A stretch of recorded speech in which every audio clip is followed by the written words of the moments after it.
बिस्मिल्लाहिर्रहमानिर्रहीम। तो इस सेक्शन के अंदर मैं आपको ये समझाऊंगा कि आप इस सॉफ़्टवेयर के अंदर परचेजिंग कैसे कर सकते हैं और परचेजिंग के दौरान ही आइटम कैसे बना सकते हैं। अच्छा, इसमें जो सबसे खूबसूरती ये है जो आपको बाकी सॉफ्टवेयर्स के अंदर नहीं मिलती कि आपको अगर जनरल स्टोर आपका है, कैश एंड कैरी है, इस तरह के स्टोर्स हैं जहाँ पे आपको डेली बेसिस पे कोई ना कोई नया आइटम भी आपके सामने आता है, ठीक है, जो आपने ऑलरेडी सिस्टम में नहीं बनाया होता। तो उसमें आपको जो सबसे प्लस पॉइंट ये होता है कि आपका सॉफ्टवेयर जो है वो ऑटोमेटिकली आपके आइटम्स खुद बना देता है, ठीक है। तो आपको डेली बेसिस पे वो आइटम बनाने की जरूरत नहीं पड़ती। आप अपनी परचेज की बिल डालते हैं, सिस्टम ऑटोमेटिकली वो आइटम्स खुद बना देता है। तो परचेजिंग के लिए सबसे पहले मैं आके अपना वेंडर बनाऊंगा कि मैं अब परचेजिंग किस से कर रहा हूँ, ठीक है, मैं मेरा सप्लायर कौन है, उसको सॉफ्टवेयर के अंदर वेंडर कहा जाता है। मैं यहाँ पे आता हूँ, ठीक है। मैंने पिछली वीडियो के अंदर मैंने कुछ आइटम डाले हुए थे, मैं उन्हीं को परचेज करूँगा। फॉर एग्जांपल मेरा जो सप्लायर है वो सूफ़ी है, ठीक है, या मैं इसको कह देता हूँ जी हमजा ट्रेडर्स है, ठीक है। हमजा ट्रेडर्स है, इस बंदे के पास मतलब इस एजेंसी के पास जो सूफ़ी की एजेंसी है। एड्रेस में लिख देता हूँ जी, फॉर एग्जांपल XYZ, कुछ भी आप कर लें, मानसर कर देता हूँ मैं, सही है। फ़ोन नंबर जो है मैं इसका फ़ोन नंबर लिख लेता हूँ, मोबाइल नंबर और फ़ोन नंबर दोनों। अब इसका बैलेंस जो है वो स्टार्टिंग बैलेंस, कि इसका बैलेंस कितना है, ठीक है। तो बैलेंस का आप ये कह सकते हैं कि आप अगर आप बिजनेस के दरमियान से सॉफ्टवेयर लगा रहे हैं, ठीक है, तो फिर तो ज़ाहिर बात है कुछ ना कुछ पेंडिंग बैलेंस इसके साथ इसकी तरफ होगा आपका, ठीक है। अगर कोई आपने ऑलरेडी इसका बैलेंस पे करना है तो आप यहाँ पे लिख लेंगे। फॉर एग्जाम्पल मैं कहता हूँ अगर नहीं लिखना तो आप ज़ीरो लिख लेंगे इसको। तो मैं इसमें 100 बैलेंस रख लेता हूँ कि मैंने इसको 100 बैलेंस पे करना है। इसी तरह मैक्सिमम बैलेंस लिमिट, कि कितना मैक्सिमम बैलेंस इसका जाए कि सिस्टम आपको अलर्ट करे कि आप इसकी पेमेंट्स वगैरह अदा कर दें, ठीक है। तो बेसिकली ये उस पर्पज़ के लिए मैं इसको यूज़ नहीं करता हूँ। कंट्रोल एस करके मैंने एंड वेंडर ऐड कर दिया मैंने, ठीक है। तो इस तरह मैंने सिस्टम के अंदर वेंडर बना दिया। अब मेरा जो अगला मेन काम है वो परचेज इनवाइसिंग है, ठीक है। इनवाइस में जाके मैं परचेज इनवाइस के अंदर आता हूँ। अब देखिए सिंपल सा है कि एड मैंने वेंडर कर दिया। अब परचेज इनवाइस से मैं उससे सामान परचेज करता हूँ उसी सप्लायर से, ये वेंडर से। अगर मैंने तो कुछ चीज़ वापस ही करनी है तो मैं उसको परचेज रिटर्न के अंदर आके मैं उसको वापसी करूँगा। तो मैं आता हूँ परचेज इनवाइस के अंदर, ठीक है। यहाँ पे सबसे पहले आपका ऑप्शन जो है वो आपका वेंडर नेम है, कि आपका जो सप्लायर उसका नाम क्या है। मैंने एक बनाया कि हमजा ट्रेडर्स के नाम से। आप जैसे ही सर्च करते हैं तो आपके सामने आ जाता है और 100 उसका बैलेंस है, मैंने चूज़ कर लिया। अगली चीज़ जो है वो प्रोडक्ट कोड, कि अब यहाँ पे दो चीज़ें हैं। एक तो चीज़ ये है कि जो आपने ऑलरेडी अगर आइटम बनाया हुआ है तो आप वो भी चूज़ कर सकते हैं, लेकिन अगर आपका आइटम जो है वो नहीं बना हुआ तो आप यहाँ से डाल डाल देंगे, ठीक है, उसका कोड भी नाम भी, तो वो आइटम ऑटोमेटिकली सिस्टम खुद बना लेगा, तो आपको आइटम बनाने की जरूरत नहीं पड़ेगी। बाकी सॉफ्टवेयर के अंदर जो सबसे मुश्किल काम होता है वो ये होता है कि आप परचेज की बिल बना रहे हैं, तो उसके बाद ये होगा कि बिल बनाते बनाते कोई आइटम न्यू आ गया है, तो उसमें आपको पहले परचेज क्लोज करके जाके वो आइटम बनाना पड़ेगा, फिर आके यहाँ पे परचेज बिल डालना पड़ेगा, ठीक है। तो अब ये है कि इसमें आपका अगर आइटम नहीं बना हुआ तो आप बिल डाल देंगे, सिस्टम ऑटोमेटिकली वो आइटम खुद बना देगा, ठीक है। तो ये चीज़ है सारी इसमें। तो यहाँ से मैं इस तरह करता हूँ कि यहाँ पे मैं न्यू एक बार कोड बनाता हूँ। यहीं पे अगर मैंने आइटम मेरे पास स्कैनर लगा हुआ है तो मैं बार कोड डाल दूंगा, ठीक है। या मैं आपको सबसे पहले मैं बताता हूँ जी आप cash and carry sorry sanitary store के लिए कैसे करेंगे। तो आपने आइटम तो बनाया हुआ है ऑलरेडी, तो आप इसको कर दें जी मास्टर एल्बो 1 इंच की, ठीक है। आप ये कर लें। कितनी क्वान्टिटी ली आपने? 5 ली है, ठीक है। आपकी कास्ट क्या है? परचेज प्राइस आपने किस प्राइस पे ली है, ठीक है। आप प्राइस लिख लेंगे। फॉर एग्जाम्पल मैंने 30 रुपीज़ की लिए। अगर आप चेंज करना चाहें तो चेंज कर सकते हैं। इसकी रिटेल प्राइस है आपने अगर ऑलरेडी फिक्स की हुई है तो आप इनको ना छेड़ें। अगर आप चेंज करना चाहें तो आप रिटेल रेट यहाँ से चेंज कर सकते हैं, ठीक है। तो आप यहाँ पे कंपनी कंपनी वही वाली है, उसने उठा ली, कैटेगरी भी उठा ली है, पीसेस भी। तो ये आपका डिस्काउंट अमाउंट है। आप डालना चाहें कि इस 30 रुपीज़ के बाद भी कोई डिस्काउंट आपको मिले कि नहीं मिला। अगर मिला है तो वेल एंड गुड, नहीं तो इंटर कर दें आप, सही है। दूसरा आइटम मैं उठा कह देता हूँ जी, अगर मुझे कोड नहीं याद, मैं नाम से करना चाह रहा हूँ, मैं कहता हूँ जी मास्टर जेड एल्बो, ठीक है, ELBOW एल्बो। आगे मैं कहता हूँ जी 90 और ये 3 इंच वाली है, ठीक है। और ये भी मेरे पास 5 आई हुई हैं और ये 15 की थी, मैंने 20 रेट चेंज हो गया, 20 की है। अभी इसको मैं सेल करूँगा 25 की, ठीक हो गया। तो ये मैंने कर दिया, जैसे ही आइटम डाल दिया वन बाय वन करके उस बिल के अंदर जितने आइटम भी होंगे वो आप डाल देंगे। एट दी एंड चेक करेंगे कि आपका ये जो ग्रैंड टोटल है ये आपकी बिल के साथ मैच करना चाहिए। अगर किसी केस में मैच नहीं करता तो आप क्या करेंगे, अपने बिल की वन बाय वन आइटम्स के टोटल को इस बिल की टोटल के साथ चेक करेंगे। ठीक है, कि आया वो पहले का 150 बनता है, दूसरे का 100 बनता है। अगर तो वैल्यू प्रॉपर है तो फिर तो आप ठीक है, वेल एंड गुड। नहीं तो आपको यहाँ पे कोई मिस्टेक होती है तो आप उसको डबल क्लिक करके यहाँ पे आके आप इसको चेंज कर सकते हैं।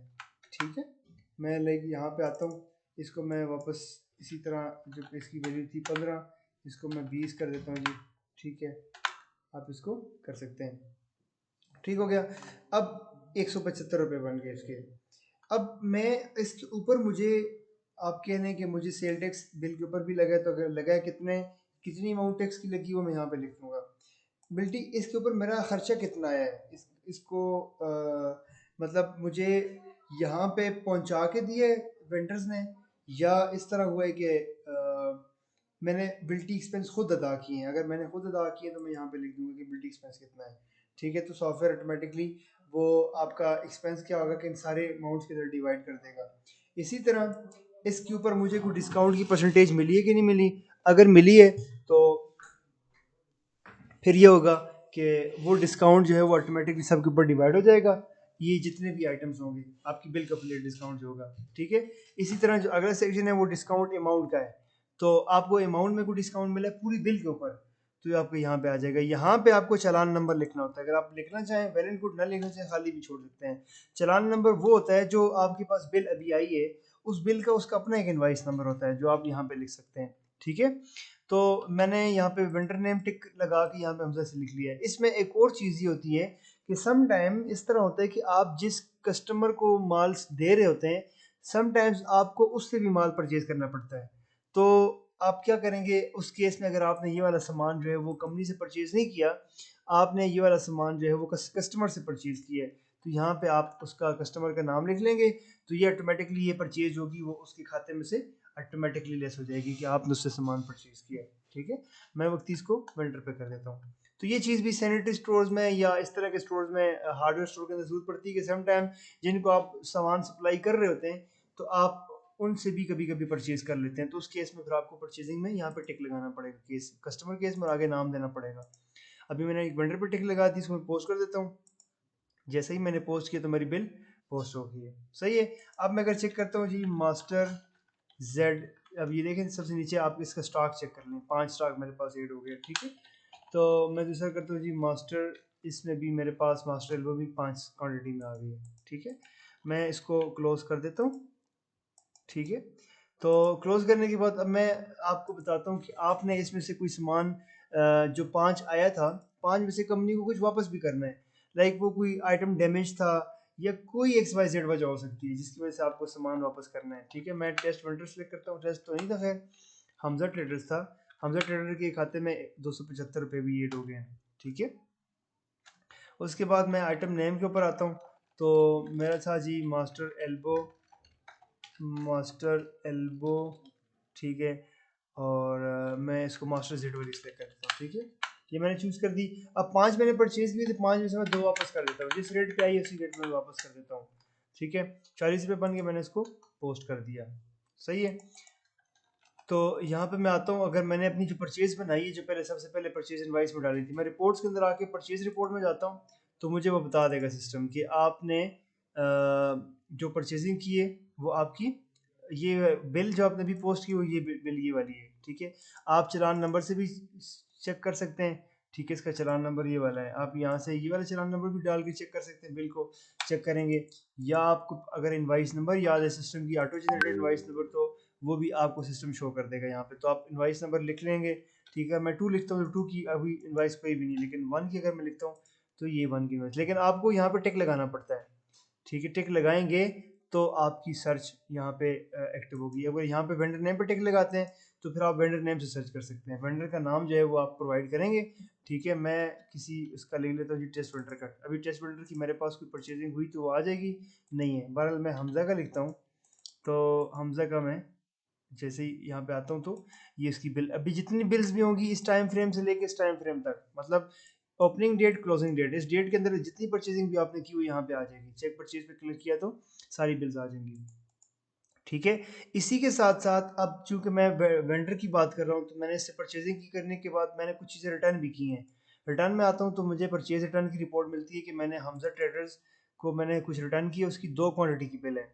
ठीक है, तो मैं परचेज के अंदर एक और चीज़ मिस कर गया हूँ, वो ये है कि जब आप परचेज के अंदर आते हैं तो आप कोई बिल तलाश करते हैं, उस बिल को आपने अगर मॉडिफाई करने, कोई मिस्टेक आ गई उसके अंदर, इस बिल के ऊपर डबल क्लिक करें तो आप इसका कन्वर्ट टू सेल कर सकते हैं, मॉडिफाई कर सकते हैं। सबसे पहली चीज़, या तो आप इसका प्रिंट भी ले सकते हैं अपने पास। ठीक है, प्रिंट लेना चाहें तो डिलीट कर सकते हैं। अगर आपने बिल बना दी है, गलती से बनी है, कुछ और मसला है XYZ, आप बिल डिलीट करना चाह रहे हैं तो आप डिलीट कर सकते हैं। मॉडिफाई के अंदर आएँ तो मैं कहता हूँ जी 5 क्वांटिटी नहीं थी, ये 7 थी, तो मैं डबल क्लिक करके इसको मैं 7 कर दूंगा। ठीक है, तो मैं इसको आगे पोस्ट कर दूंगा। ठीक हो गया, तो सिस्टम पोस्टेड नंबर आपको बता देगा कि आपका पोस्टेड नंबर ये। अब मैं इसको अगर दोबारा चेक करता हूँ, ठीक है, 205 रुपये बिल की अमाउंट बन गई और ये 7 क्वांटिटी होगी। ठीक है, ऑटोमेटिकली स्टॉक अपडेट हो गया। अच्छा, तो ये तो मेरी परचेजिंग थी, मैंने आपको दिखा दी। उसके बाद अब जो मैंने जिससे परचेज किया उसका मैंने लेजर देखना है कि हाँ मैंने कब ओपनिंग बैलेंस था, कब मैंने इसको सिस्टम के अंदर फीड किया, इसके बाद परचेजिंग क्या हुई है, फिर कोई वापसी हुई है कि नहीं हुई, कोई पेमेंट वगैरह दी है कि नहीं दी। अगर मैंने वेंडर को पेमेंट देनी है, ठीक है, तो लाइक मैंने यहाँ पे परचेजिंग की, परचेजिंग के बाद को वापसी भी कर दी अगर मुझे ज़रूरत पड़ती है वापसी करने की। फिर उसको मैंने पैसे अदा करने हैं। पैसे अदा करने के केस में मैं लेता हूँ जी हमजा ट्रेडर्स। ठीक है, उसको सिस्टम बता रहा है जी आपने 265 रुपीज़ पे करने हैं। तो यहाँ पे अगर मैं उसको 100 रुपीज़ देता हूँ तो यहाँ पे 2 ऑप्शन है आपके पास। ये पैसे जो 100 रुपीज़ दिए आपने आज की कैश में से दिए, या अगर आपने आज की कैश में से नहीं दिए, आपने बैंक अकाउंट में से दिए, आपने कोई सिस्टम में बैंक अकाउंट ऐड किया हुआ है। ठीक है, तो आप यहाँ पे डायरेक्ट डिपॉजिट सेलेक्ट करके आप अपनी बैंक सेलेक्ट कर लेंगे कि आपने कौन सी बैंक में से दिया है। तो ये वाला जो 100 रुपीज़ होगा आपकी उस बैंक में से काटा जाएगा, आपके कैश में से नहीं काटा जाएगा। अगर आप इसको अगर कैश सेलेक्ट करेंगे तो फिर ये आपकी कैश में से जाएगा। ठीक हो गया, मैं इसको सेव कर देता हूँ। ठीक है, मैंने जैसे ही सेव किया। अच्छा, इसमें एक और चीज़ है, आप डेट भी सिलेक्ट कर सकते हैं। आपने अगर कल की डेट में पेमेंट दी है, आप आज डाल रहे हैं और कल की डेट में ही डालना चाह रहे हैं, तो आप इसको 27 भी कर सकते हैं। मैं अभी आज भी डालना चाह रहा हूँ। इसके अंदर ये चीज़, अगर आपने प्रिंट करना है तो प्रिंट भी कर सकते हैं रसीद को, नहीं तो आप सेव कर लें। ठीक है, मैंने रसीद सेव कर ली है, हमजा ट्रेडर्स 165। ठीक है, तो ये आपकी आ गया, बाकी रिमेनिंग बैलेंस हो गया जो मैंने इसको अदा करने थे, अदा कर दिए। अब मैं क्या करता हूँ कि यहाँ पे आता हूँ और मैं यहाँ से ना इसका लेजर चेक करता हूँ कि मैंने कब परचेजिंग की है, कब इसके साथ जो क्या क्या मामला हुए सारे, वो आपको सारा सिस्टम बता देगा। मैं यहाँ लेजर में आता हूँ, मैं हमजा ट्रेडर सर्च करता हूँ। ठीक है, और मैं यहाँ पे टाइम फ्रेम सेलेक्ट कर लेता हूँ कि मैंने इस मंथ की ओपनिंग से लेके 1/9 से लेके 28/9 तक सेलेक्ट करना है। और ये मेरे पास आ गया रिकॉर्ड इसका सारा कि मैंने 28 तारीख को स्टार्टिंग बैलेंस इसको ऐड किया था। स्टार्टिंग बैलेंस 100 रुपीज़ थे। ठीक है, 100 रुपीज़ उसके अकाउंट में ऐड हो गए। उसके बाद मैंने इससे पहले परचेजिंग, क्योंकि मैंने मॉडिफाई की है परचेज की बिल ना, तो वो नीचे आ गई है। तो मैंने इससे परचेज किया जी, ये स्टॉक परचेज किया था। ठीक है, और स्टॉक परचेज करने के बाद ये हुआ है कि ये मैंने 205 रुपये का स्टॉक परचेज किया था। ठीक है, उसके बाद परचेज रिटर्न किए। ठीक है, 40 रुपये की परचेज रिटर्न किए।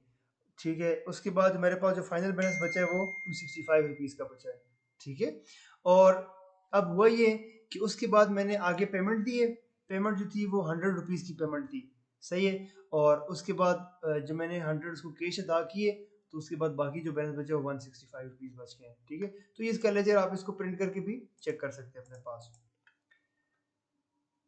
ये उसका बैलेंस है टोटल।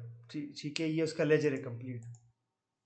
स्टार्टिंग बैलेंस के बाद आपने जो जो क्वांटिटी परचेज की है, रेट्स और ईच एंड एवरीथिंग सारी आपके सामने आ गई है। ठीक है, अच्छा, तो ये उसका लेजर था सारा। अब ये जो मैंने आपको इसमें बताया कि आप परचेजिंग के लिए एक वेंडर बना कैसे सकते हैं, और उस वेंडर से परचेजिंग कैसे कर सकते हैं, और उसके बाद सेल कैसे करेंगे, सेल के बाद आप उसका पेमेंट कैसे अदा करेंगे। पेमेंट आप नॉर्मल अपनी कैश से भी दे सकते हैं जो आपकी आज शाम की कैश है, और वो कैश जो है आप अपने बैंक अकाउंट से भी दे सकते हैं। और जो आखिरी चीज़ थी वो लेजर था कि आप उस लेजर को कैसे मंडनी। फिर इसके बाद अगली चीज़ जो है, आप अगर कैश एंड कैरी नहीं है, जनरल स्टोर है, तो आप अब अगली वीडियो पे जा सकते हैं। मैं यहाँ से जो चीज़ बताने लगा हूँ वो ये है कि आप कैश एंड कैरी के लिए कोई आइटम को स्कैन करके कैसे बिल कर सकते हैं। आप परचेज इनवॉइस में आए, आप आ जाएं जी सूफी आयल में, मेरा एक वेंडर था टेस्ट वेंडर, फॉर एग्जाम्पल मैं इसी से ले लेता हूँ, ठीक है। तो अब यहाँ पे डायरेक्टली कोड पे आ गया, तो आप यहाँ पे आपके पास स्कैनर लगा होगा, तो आप उस आइटम को स्कैन कर लेंगे कि भाई कि ये मेरा आइटम का कोड है, ठीक है। या मैं इसको कोड, मेरे पास ये फॉर एग्जाम्पल 4 कोड था सारा। अब ये हुआ कि मैं नाम पे आता हूँ, मैं इसको कह देता हूँ जी फॉर एग्जांपल ये है नेस्ले नेस्वीटा, ठीक है, और ये है जी मिल्क है, सही है, और ये 1 लीटर का है, सही है, मैंने नाम लिख लिया। क्वांटिटी मैंने कितनी परचेज की, 3। अब ये देखिए आइटम नहीं बना हुआ ऑलरेडी, लेकिन मैं जब जैसे ही बार कोड स्कैन करता हूँ जो आइटम बना हुआ होगा मेरे सामने आ जाएगा, जो नहीं बना हुआ होगा वो ऑटोमेटिक सिस्टम खुद बना लेगा। मैं कहता हूँ जी 100 रुपीज़ का मुझे सेल हुआ है, तो मुझे कंपनी ने कहा है कि मैंने 120 का सेल करना है आगे। इसकी कंपनी जो है वो नेस्ले है, अगर बनी हुई है नहीं तो आप यहाँ से भी डाल सकते हैं कंपनी। कैटेगरी किसका है जी, ये मिल्क की कैटेगरी का है, ठीक है, ये आइटम मिल्क की कैटेगरी का है। इसके अंदर पीसेस में 1 पीस का ही ऐड कर रहा हूँ। अगर आप चाह रहे हैं कि इसके अंदर आपके, अगर आपने बॉक्स पूरा परचेज की, इस बॉक्स के अंदर साशे हैं या इस बॉक्स के अंदर मजीद छोटे डिब्बियाँ हैं जो आप वैसे सेल करना चाह रहे हैं, पीसेस में भी, ओपन लूज में भी सेल करना चाह रहे हैं, तो फिर आप उसके अंदर जितने पीसेस हैं वो लिख लेंगे, तो सॉफ्टवेयर ऑटोमेटिकली आपकी इस कास्ट को 120 को उन पीसेस के अंदर डिवाइड कर देगा खुद ही, ठीक है। बाद में 1 करता हूँ, कोई डिस्काउंट नहीं है, एंटर कर दिया मैंने, ठीक है। इसी तरह आप दूसरा आइटम भी ऐड कर देंगे, एक्स वाई जेड, पूरी की पूरी बिल आप जब पोस्ट कर देंगे तो आपका ये वाला बैलेंस आपकी बिल के बैलेंस के साथ बराबर हो जाएगा, ठीक है। मैं जैसे ही रेडी हो जाएगा मैं इसको बिल को पोस्ट कर देता हूँ, बिल मैंने पोस्ट कर दी। अब आप अगर चेक कीजिए तो मैं जब सेल में आता हूँ ना तो मैं बार कोड लिखता हूँ, मैं जैसे ही बार कोड किया तो उसने मुझे वो कोड आइटम उठा दिया, ठीक है। देखिए मैंने बार कोड मुझे जो स्कैन किया है तो उसने वो आइटम उठा दिया है सारा, सही है। तो ये इस तरह आप उसको बार कोड के लिए, कैश एंड कैरी के लिए ना इसको भी यूज़ कर सकते हैं अपने आइटम को फीड करने के लिए। दोनों की चीज़ें डिफरेंट है, एक आप परचेजिंग जो करते हैं वो नाम से करते हैं, लाइक जो स्टोर होते हैं हार्डवेयर के स्टोर हो गए, पेन स्टोर हो गया, ठीक है, होलसेलर्स के जो स्टोर्स होते हैं उनमें आप नाम से मोस्टली बिलिंग करते हैं, कोड भी बना सकते हैं लेकिन बार कोड भी आप यूज़ कर सकते हैं, ठीक है। तो ये इस तरह आप इस आपका सारे का सारा जो परचेज का सेक्शन है वो ये कंप्लीट होता है, ठीक है। Thank you.